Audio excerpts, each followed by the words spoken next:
नमस्कार। फेरि पनि हामी उपस्थित भइसकेका छौँ नेपालको संविधान 2072 को भाग 4 राज्यको निर्देशन नीति र सिद्धान्त दायित्व लिएर उपस्थित भएका छौँ। आशा गर्दछु तपाईहरुलाई जानकारीमूलक लाग्छ होला। लागौं भाग 4 तर्फ।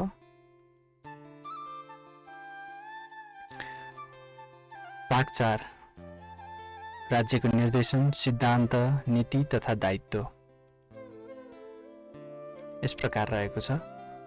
49 धारामा मार्गनिर्देशनका रूपमा रहने भनेर विश्लेषण गरिएको छ। यसको उपधारा 1 मा यस भागमा उल्लेखित निर्देशन सिद्धान्त नीति तथा दायित्व राज्यको सञ्चालनको मार्गनिर्देशनका रूपमा रहनेछ भनिएको छ।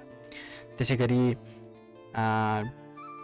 उपधारा 2 मा राज्यले यस भागमा उल्लेखित सिद्धान्त नीति र दायित्वको कार्यान्वयन गर्न आवश्यकता अनुसार स्रोत साधन परिचालन गराउनेछ भनेको छ।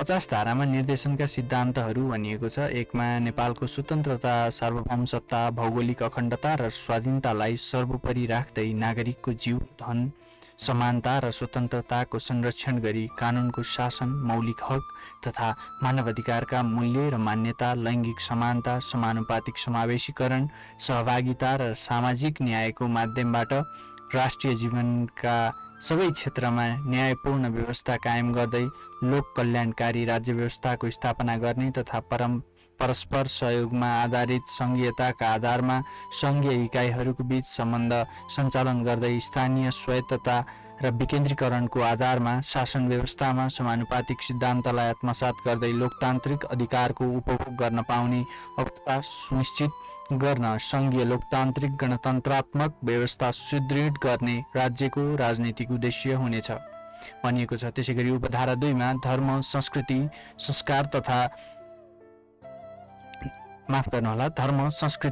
संस्कार, प्रथा, परम्परा, प्रचलन वा अन्य कुनै पनि आधारमा हुने सबै प्रकारका विभेद, शोषण र अन्यायको अन्त्य गरी सभ्य र समतामूलक समाजको निर्माण गर्ने एवं राष्ट्रिय गौरव, लोकतन्त्र, जनपक्षीयता, श्रमको सम्मान, उद्यमशीलता, अनुशासन, मर्यादा र सहिष्णुतामा आधारित सामाजिक सांस्कृतिक मूल्यहरूको विकास गर्ने तथा सांस्कृतिक विविधताको सम्मान गर्दै सामाजिक सद्भाव, ऐक्यबद्धता र सामञ्जस्य कायम गरी राष्ट्रिय एकता सुदृढ गर्ने राज्यको सामाजिक र सांस्कृतिक उद्देश्य हुनेछ भनिएको छ। त्यसैगरी उपधारा 3 मा सार्वजनिक, निजी र सहकारी क्षेत्रको सहभागिता तथा विकास मार्फत उपलब्ध साधन र स्रोतको अधिकतम परिचालनद्वारा तीव्र आर्थिक वृद्धि हासिल गर्दै दिगो आर्थिक विकास गर्ने तथा प्राप्त उपलब्धिहरूको न्यायोचित वितरण गरी आर्थिक असमानताको अन्त्य गर्दै शोषणरहित समाजको निर्माण गर्न राष्ट्रिय अर्थतन्त्रलाई आत्मनिर्भर, स्वतन्त्र तथा उन्नतिशील बनाउँदै समाजवादको उन्मुख स्वतन्त्र र समृद्ध अर्थतन्त्रको विकास गर्ने राज्यको आर्थिक उद्देश्य हुनेछ भनिएको छ। त्यसैगरी उपधारा 4 मा धारा 50 को उपधारा 4 मा चाहिँ नेपालको स्वतन्त्रता, सार्वभौमसत्ता, भौगोलिक अखण्डता, स्वाधीनता र राष्ट्रिय हितको रक्षा गर्दै सार्वभौमिक समानताका आधारमा र अन्तर्राष्ट्रिय सम्बन्ध कायम गरी विश्व समुदायमा राष्ट्रिय सम्मानको अभिवृद्धि गर्ने तर्फ राज्यको अन्तर्राष्ट्रिय सम्बन्ध निर्देशित हुनेछ भनिएको छ। धारा 51 मा राज्यका नीतिहरूका बारेमा विश्लेषण गरिएको छ। राज्यले देखाएका नीतिहरू अवलम्बन गर्नेछ भनिएको छ। क मा राष्ट्रिय एकता र राष्ट्रिय सुरक्षा सम्बन्धी नीति भनिएको छ। भाग 1 मा नेपालको स्वतन्त्रता, सार्वभौमसत्ता, भौगोलिक अखण्डता र स्वाधीनताको संरक्षण गर्दै राष्ट्रिय एकता अक्षुण्ण राख्ने भनिएको छ। भाग 2 मा विभिन्न जात, जाति, धर्म, भाषा, संस्कृति र सम्प्रदाय बीच पारस्परिक सद्भाव, सहिष्णुता र ऐक्यबद्धता कायम गरी संघीय इकाइ बीच परस्परमा सहयोगात्मक सम्बन्ध विकास गर्दै राष्ट्रिय एकता प्रवर्धन गर्ने भनिएको छ। त्यसैगरी भाग 3 मा राष्ट्रिय सुरक्षा प्रणालीको विकास गरी शान्ति सुरक्षाको व्यवस्था गर्ने। भाग 4 मा सर्वाङ्गीण मानवीय सुरक्षाको प्रत्याभूति गर्ने भनिएको छ। भाग 5 मा राष्ट्रिय सुरक्षा नीतिका आधारमा नेपाली सेना, नेपाल प्रहरी, सशस्त्र प्रहरी बल, नेपाल लगायत सबै सुरक्षा निकायलाई सबल, सुदृढ, व्यावसायिक, समावेशी र जनउत्तरदायी बनाउने भनिएको छ। भाग 6 मा राष्ट्रिय आवश्यकता अनुरूप नागरिकलाई राष्ट्रको सेवा गर्न तत्पर र सक्षम बनाउने भनिएको छ। भाग 7 मा पूर्व कर्मचारी, सैनिक र प्रहरी लगायतका पूर्व राष्ट्र सेवकहरूमा रहेको ज्ञान, सिप र अनुभवलाई राष्ट्रहितमा समुचित उपयोग गर्ने भनिएको छ। ख मा राजनीतिक तथा शासन व्यवस्था सम्बन्धी नीति बनाइएको छ। त्यसमा भाग 1 मा राजनीतिक उपलब्धिको रक्षा, सुदृढीकरण र विकास गर्दै आर्थिक, सामाजिक तथा सांस्कृतिक रूपान्तरणका माध्यमबाट जनताको सर्वोत्तम हित र समुन्नति प्रत्याभूत गर्ने भनिएको छ। त्यसैगरी भाग 2 मा मानवाधिकारको संरक्षण र सम्वर्धन गर्दै विधिको शासन कायम राख्ने भनिएको छ। भाग 3 मा नेपाल पक्षका भएका अन्तर्राष्ट्रिय सन्धि सम्झौताको कार्यान्वयन गर्ने भनिएको छ। भाग 4 मा सार्वजनिक प्रशासनलाई स्वच्छ, सक्षम, निष्पक्ष, पारदर्शी, भ्रष्टाचार मुक्त, जनउत्तरदायी र सहभागितामूलक बनाउँदै राज्यबाट प्राप्त हुने सेवा सुविधामा जनताको समान र सहज पहुँच सुनिश्चित गरी सुशासनको प्रत्याभूति गर्ने भनिएको छ। त्यसैगरी भाग 5 मा आम सञ्चारलाई स्वच्छ, स्वस्थ, निष्पक्ष, मर्यादित, जिम्मेवार र व्यावसायिक बनाउन आवश्यक व्यवस्था गर्ने भनिएको छ। भाग 6 मा सङ्घीय इकाइबीच जिम्मेवारी, स्रोत, साधन र प्रशासनको साझेदारी गर्दै सुमधुर र सहयोगात्मक सम्बन्धको विकास र विस्तार गर्ने भनिएको छ।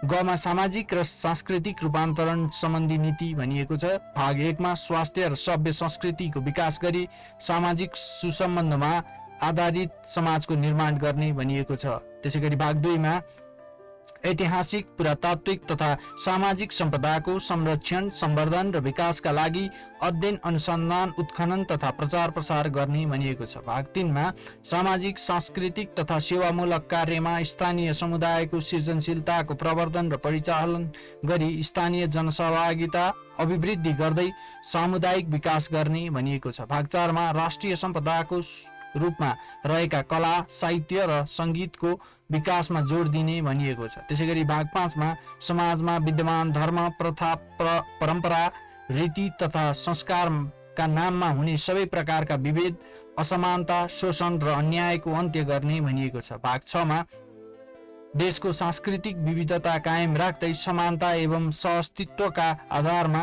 विभिन्न जात जाति र समुदायको भाषा, लिपि, संस्कृति, साहित्य, कला, चलचित्र र सम्पदाको संरक्षण र विकास गर्ने भनिएको छ। भाग 7 मा बहुभाषिक नीति अवलम्बन गर्ने भनिएको छ। घ मा के लेखिएको छ भने घ मा अर्थ, उद्योग र वाणिज्य सम्बन्धी नीति बनाइएको छ। त्यसको भाग 1 मा सार्वजनिक, निजी र सहकारी क्षेत्रको सहभागिता र स्वतन्त्र विकास मार्फत राष्ट्रिय अर्थतन्त्र सुदृढ गर्ने भनिएको छ। भाग 2 मा अर्थतन्त्रमा निजी क्षेत्रको भूमिकालाई महत्त्व दिँदै उपलब्ध साधन र स्रोतको अधिकतम परिचालन गरी आर्थिक समृद्धि हासिल गर्ने भनिएको छ। त्यसैगरी भाग 3 मा सहकारी क्षेत्रलाई प्रवर्धन गर्दै राष्ट्रिय विकासमा अत्याधिक परिचालन गर्ने भनिएको छ। भाग 4 मा आर्थिक क्षेत्रका सबै गतिविधिमा स्वच्छता, जवाफदेही र प्रतिस्पर्धा कायम गर्न नियमको व्यवस्था गर्दै सर्वाङ्गीण राष्ट्रिय विकासमा प्रोत्साहन र परिचालन गर्ने भनिएको छ। भाग 5 मा उपलब्ध साधन र स्रोत तथा आर्थिक विकासको प्रतिफलको न्यायोचित वितरण गर्ने भनिएको छ। भाग 6 मा तुलनात्मक लाभको क्षेत्रको पहिचान गरी उद्योग विकास र विस्तारद्वारा निर्यात प्रवर्धन गर्दै वस्तु तथा सेवाको बजार विविधीकरण र विस्तार गर्ने भनिएको छ। 7 मा कालाबजारी, एकाधिकार, कृत्रिम अभाव सिर्जना गर्ने र प्रतिस्पर्धा नियन्त्रण जस्ता कार्यको अन्त्य गर्दै राष्ट्रिय अर्थतन्त्रलाई प्रतिस्पर्धी बनाई व्यापारिक स्वच्छता र अनुशासन कायम गरी उपभोक्ताको हित संरक्षण गर्ने भनिएको छ। भाग 8 मा राष्ट्रिय अर्थतन्त्रको विकासका लागि राष्ट्रिय उद्योग, धन्दा र साधन स्रोतको संरक्षण र प्रवर्धन गरी नेपाली श्रम, सिप र कच्चा पदार्थमा आधारित स्वदेशी लगानीलाई प्राथमिकता दिने भनिएको छ। त्यसैगरी भाग 9 मा राष्ट्रिय अर्थतन्त्रको विकासका लागि स्वदेशी लगानीलाई प्राथमिकता दिने भनिएको छ। भाग 10 मा राष्ट्रिय हित अनुकूल आयात, प्रतिस्थापन, निर्यात प्रवर्धन तथा माफ गर्नुहोला, निर्यात प्रवर्धनका क्षेत्रमा वैदेशिक पुँजी तथा प्रवृत्तिको लगानीलाई आकर्षित गर्दै पूर्वाधार विकासमा प्रोत्साहन एवं परिचालन गर्ने भनिएको छ। भाग 11 मा वैदेशिक सहायता लिँदा राष्ट्रिय आवश्यकता र प्राथमिकतालाई आधार बनाउँदै यसलाई पारदर्शी बनाउने र वैदेशिक सहायताबाट प्राप्त रकम राष्ट्रिय बजेटमा समाहित गर्ने भनिएको छ। भाग 12 मा गैर आवासीय नेपालीहरूको ज्ञान, सिप, प्रविधि र पुँजीलाई राष्ट्रिय विकासमा उपयोग गर्ने भनिएको छ। 13 मा औद्योगिक करिडोर, विशेष आर्थिक क्षेत्र, राष्ट्रिय परियोजना, विदेशी लगानीका परियोजनाको सन्दर्भमा अन्तर प्रदेश तथा प्रदेश र सङ्घ बीच समन्वय स्थापित गराई आर्थिक विकासलाई गतिशीलता प्रदान गर्ने। 9 मा कृषि र भूमि सुधार सम्बन्धी नीति भनिएको छ। कृषि र भूमि सुधार सम्बन्धी नीतिमा भाग 1 मा भूमिमा रहेको दोहोरो स्वामित्व अन्त्य गर्दै किसानको हितलाई ध्यानमा राखी वैज्ञानिक भूमि सुधार गर्ने भनिएको छ। भाग 2 मा अनुपस्थित भू स्वामित्वतालाई निरुत्साहित गर्दै जग्गाको चक्लाबन्दी गरी उत्पादन र उत्पादकत्व वृद्धि गर्ने भनिएको छ। भाग 3 मा किसानको हक हित संरक्षण र सम्वर्धन गर्दै कृषिको उत्पादन र उत्पादकत्व बढाउन भू उपयोग नीतिको अवलम्बन गरी भूमिको व्यवस्थापन र कृषिको व्यवसायीकरण, औद्योगिकरण, विविधीकरण र आधुनिकीकरण गर्ने भनिएको छ। भाग 4 मा भूमिको उत्पादनशीलता, प्राकृतिक तथा वातावरणीय सन्तुलन समेतको आधारमा नियमन र व्यवस्थापन गर्दै त्यसको समुचित उपयोग गर्ने भनिएको छ। भाग 5 मा कृषकका लागि कृषि सामग्री, कृषि उपजको उचित मूल्य र बजारमा पहुँचको व्यवस्था गर्ने भनिएको छ। 6 मा विकास सम्बन्धी नीति बनाइएको छ। भाग 1 मा क्षेत्रीय सन्तुलन सहितको समावेशी आर्थिक विकासका लागि क्षेत्रीय विकासको योजना अन्तर्गत दिगो सामाजिक आर्थिक विकासका रणनीति र कार्यक्रमहरू तर्जुमा गरी समन्वयात्मक तवरले कार्यान्वयन गर्ने भनिएको छ। 2 मा विकासका दृष्टिले पछाडि परेका क्षेत्रलाई प्राथमिकता दिँदै सन्तुलित वातावरण अनुकूल गुणस्तरीय तथा दिगो रूपमा भौतिक पूर्वाधारको विकास गर्ने भनिएको छ। 3 मा विकास निर्माणको प्रक्रियामा स्थानीय जनसहभागिता अभिवृद्धि गर्ने भनिएको छ। 4 मा वैज्ञानिक अध्ययन, अनुसन्धान एवं विज्ञान र प्रविधिको आविष्कार, उन्नयन र विकासमा लगानी अभिवृद्धि गर्ने तथा वैज्ञानिक, प्राविधिक, बौद्धिक र विशिष्ट प्रतिभाहरूको संरक्षण गर्ने भनिएको छ। 5 मा राष्ट्रिय आवश्यकता अनुसार सूचना प्रविधिको विकास र विस्तार गरी त्यसमा सर्वसाधारण जनताको सहज र सरल पहुँच सुनिश्चित गर्ने तथा राष्ट्रिय विकासमा सूचना प्रविधिको उच्चतम उपयोग गर्ने भनिएको छ। भाग 6 मा विकासको प्रतिफल वितरणमा विपन्न नागरिकलाई प्राथमिकता दिँदै आम जनताले न्यायोचित रूपमा पाउने व्यवस्था गर्ने भनिएको छ।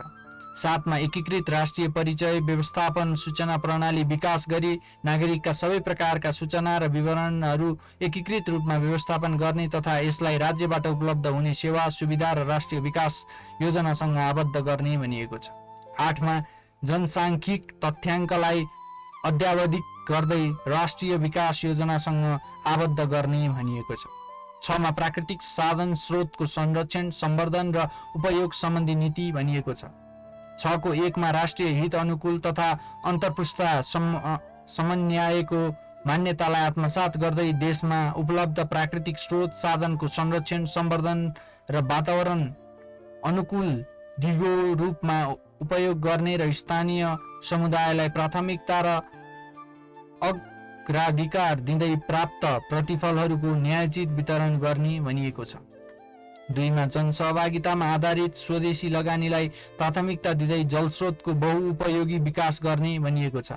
3 मा नवीकरणीय ऊर्जाको उत्पादन तथा विकास गर्दै नागरिकका आधारभूत आवश्यकता परिपूर्तिका लागि सुपथ र सुलभ रूपमा भरपर्दो ऊर्जाका आपूर्ति सुनिश्चित गर्ने तथा ऊर्जाको समुचित प्रयोग गर्ने भनिएको छ। भाग 4 मा जल उत्पन्न, प्रकोप नियन्त्रण र नदीको व्यवस्थापन गर्दै दिगो र भरपर्दो सिँचाइको विकास गर्ने भनिएको छ।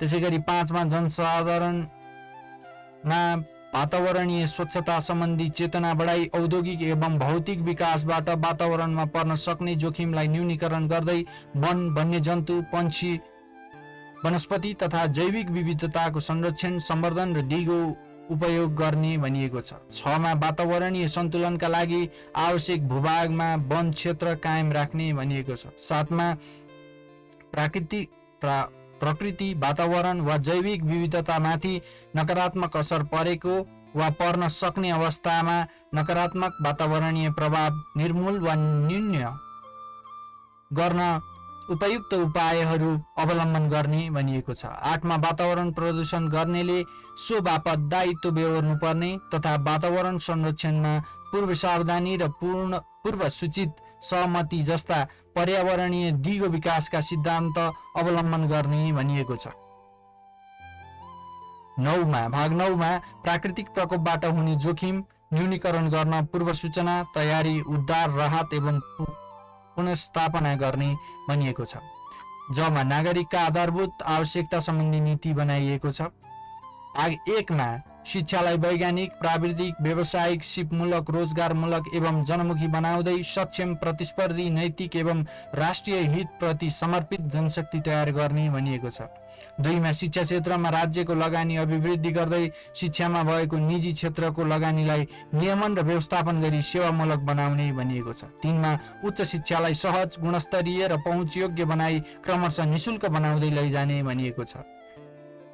भाग 4 मा नागरिकको व्यक्तित्व विकासका लागि सामुदायिक सूचना केन्द्र र पुस्तकालयको स्थापना र प्रवर्धन गर्ने भनिएको छ। भाग 5 मा नागरिकलाई स्वस्थ बनाउन राज्यले जनस्वास्थ्यको क्षेत्रमा आवश्यक लगानी अभिवृद्धि गर्दै जाने भनिएको छ। 6 मा गुणस्तरीय स्वास्थ्य सेवामा सबैको सहज र सुलभ र समान पहुँच सुनिश्चित गर्ने भनिएको छ। 7 मा नेपालको परम्परागत चिकित्सा पद्धतिको रूपमा रहेको आयुर्वेदिक, प्राकृतिक चिकित्सा र होमियोपेथिक लगायत स्वास्थ्य पद्धतिको संरक्षण र प्रवर्धन गर्ने भनिएको छ। 8 मा स्वास्थ्य क्षेत्रमा राज्यको लगानी अभिवृद्धि गर्दै यस क्षेत्रमा भएको निजी लगानीलाई नियमन र व्यवस्थापन गरी सेवामूलक बनाउने भनिएको छ। 9 मा स्वास्थ्य सेवालाई सर्वसुलभ र गुणस्तरीय बनाउन स्वास्थ्य अनुसन्धानमा जोड दिँदै स्वास्थ्य संस्था र स्वास्थ्य कर्मीहरूको संख्या वृद्धि गर्दै जाने भनिएको छ।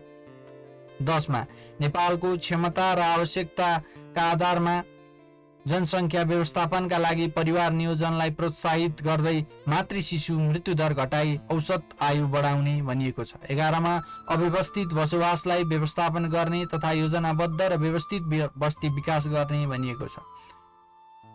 भाग 12 मा कृषि क्षेत्रमा लगानी अभिवृद्धि गर्दै खाद्य सम्प्रभुताको मान्यता अनुरूप जलवायु र माटो अनुकूलको खाद्यान्न उत्पादनलाई प्रोत्साहन गरी खाद्यान्नको दिगो उत्पादन, आपूर्ति, सञ्चय, सुरक्षा र सुलभ तथा प्रभावकारी वितरणको व्यवस्था गर्ने भनिएको छ। भाग 13 मा आधारभूत वस्तु तथा सेवामा सबै नागरिकहरूको समान पहुँच सुनिश्चित गर्दै दुर्गम र पछाडि पारिएका क्षेत्रलाई विशेष प्राथमिकता दिई योजनाबद्ध आपूर्तिको व्यवस्था गर्ने भनिएको छ।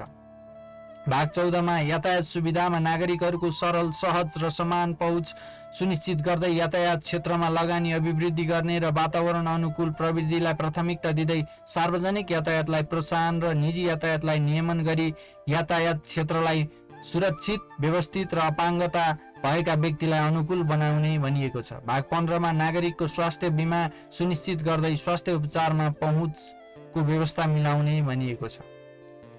मा श्रम र रोजगार सम्बन्धी नीति बनाइएको छ, जसको भाग 1 मा सबैले काम गर्न पाउने अवस्था सुनिश्चित गर्दै देशको मुख्य सामाजिक आर्थिक शक्तिको रूपमा रहेको श्रम शक्तिलाई दक्ष र व्यावसायिक बनाउने र स्वदेशमा नै रोजगार अभिवृद्धि गर्ने भनिएको छ। भाग 2 मा मर्यादित श्रमको अवधारणा अनुरूप सबै श्रमिकको आधारभूत आविष्कार सुनिश्चित गर्दै सामाजिक सुरक्षा प्रत्याभूत गर्ने भनिएको छ। त्यसैगरी भाग 3 मा बाल श्रम लगायत श्रम शोषणका सबै रूपको अन्त्य गर्ने भनिएको छ। 4 मा श्रमिक र